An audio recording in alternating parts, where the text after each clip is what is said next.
ଆରେ ଆରେ ନିଜ ହାତରେ ବନେଇଥିବା ଏତେ କଷ୍ଟରେ ଡ୍ରେସଟାକୁ ନିଜ ହାତରେ ପୁଣି ନଷ୍ଟ କରିଦେଉଛି। ସେମିତି ଜମା ବି ନୁହଁ। ଆପଣ ଯଦି ମୋର ପ୍ରିଭିୟସ୍ ଭିଡ଼ିଓ ଦେଖିଥିବେ ତାହେଲେ ନିହାତି ଜାଣିପାରୁଥିବେ। ମୋତେ ବନେଇବାର ଥିଲା ଏମିତି ଗୋଟେ ୱାନ୍ ପିସ୍ ଯୋଉଟା ମୁଁ ପିନ୍ଧିଛି, କିନ୍ତୁ ବନିଗଲା ଆଉ କିଛି ଯୋଉଟା ମୋର ବିଲକୁଲ ବି ପସନ୍ଦ ନୁହଁ। ୟା ପଛର ମେନ୍ ରିଜନ ହେଉଛି ମୋର ଗଣିତ ଭୁଲ କାରଣରୁ ମୋର ଏଇ ସୁନ୍ଦର ଡ୍ରେସଟା ଫାଷ୍ଟ ଷ୍ଟେପରୁ ହିଁ ଖରାପ ହେଇଯାଇଥିଲା। ହେଲେ ମୁଁ କ'ଣ ଛାଡ଼ିବା ପିଲା, ମୁଁ ଏମିତି ଗୋଟେ ଟ୍ରିକ୍ ଲଗେଇଲି ଯେ ମୋ ଭାବନା ଠାରୁ ଆହୁରି ବି ସୁନ୍ଦର ଡ୍ରେସଟେ ମୁଁ ବନେଇ ଦେଇଛି। ଏବେ ଚାଲନ୍ତୁ ଜାଣିବା ଏଇ ଡ୍ରେସରେ କ'ଣ ପ୍ରୋବ୍ଲେମ ଥିଲା ଯୋଉଥିପାଇଁ ମୋତେ ପୁଣି ଥରେ ଏଇଟାକୁ ବନେଇବାକୁ ପଡ଼ିଲା। ଅସଲରେ ମୁଁ ଯୋଉ ଡ୍ରେସଟା ପିନ୍ଧିଛି ମୋତେ ସେମିତି ହିଁ କିଛି ବନେଇବାର ଥିଲା। ସେଇଟା ମୁଁ ବନେଇଥିଲି 3 ମିଟର କପଡ଼ାରେ, ଯୋଉଟାକି ମୁଁ ବିଲକୁଲ ଭୁଲି ଯାଇଥିଲି। ମୁଁ ଗୋଟେ 5 ମିଟର କପଡ଼ା ଅର୍ଡ଼ର କରିଥିଲି, ଯୋଉଥିରେ ଗୋଟେ କୁର୍ତ୍ତୀଟେ ବନେଇଥିଲି ଆଉ ଏଇ ୱାନ୍ ପିସ୍ଟା ବନେଇଥିଲି।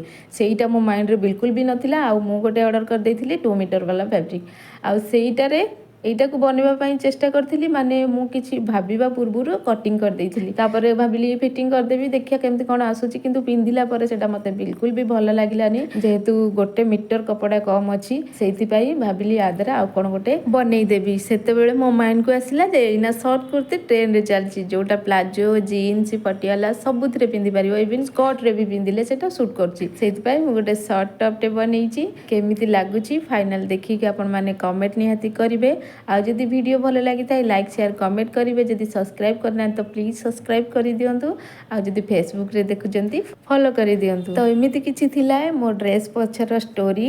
ଆଉ ଏଇ ଭୁଲ ଥିଲା ମୋର, ଭୁଲରୁ ବି ମୁଁ ବହୁତ କିଛି ଶିଖିଲି, ବହୁତ କିଛି ଜାଣିବାକୁ ପାଇଲି ଯେ ଏବେ କିଛି ଡିଜାଇନ ସିଲେକ୍ସନ କରିବା ପୂର୍ବରୁ ମୋତେ କପଡ଼ାଟାକୁ ଆଗ ମାପିବାକୁ ପଡ଼ିବ ଯେ ଡିଜାଇନ ମୁତାବକ କପଡ଼ା ଅଛି କି ନାହିଁ, ତାପରେ ମୋତେ କାଟିବାକୁ ପଡ଼ିବ।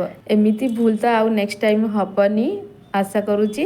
ଏଇ କଥା ଭିତରେ ଅଲମୋଷ୍ଟ ମୋର ଡ୍ରେସ୍ ସିଲେଇ ସରି ଆସିଲାଣି। ଖାଲି ସ୍ଲିଭ୍ସଟା ଜଏନ୍ କରିବି, ତାପରେ ଆପଣମାନଙ୍କୁ ଦେଖାଉଛି କେମିତି ଲାଗୁଛି। ମୋର ଡ୍ରେସ୍ ଏଇଠି କମ୍ପ୍ଲିଟ୍। ଆପଣମାନଙ୍କୁ କେମିତି ଲାଗୁଛି କମେଣ୍ଟ କରି ନିହାତି ଜଣେଇବେ। ଭିଡ଼ିଓ ଭଲ ଲାଗିଥିଲେ ଲାଇକ୍ କରିବେ। ଆଉ ଯଦି ଆପଣ ବନେଇବାକୁ ଚାହୁଁଛନ୍ତି ଏମିତି ଡ୍ରେସ୍ ତାହେଲେ ମୋତେ DM କରିବେ।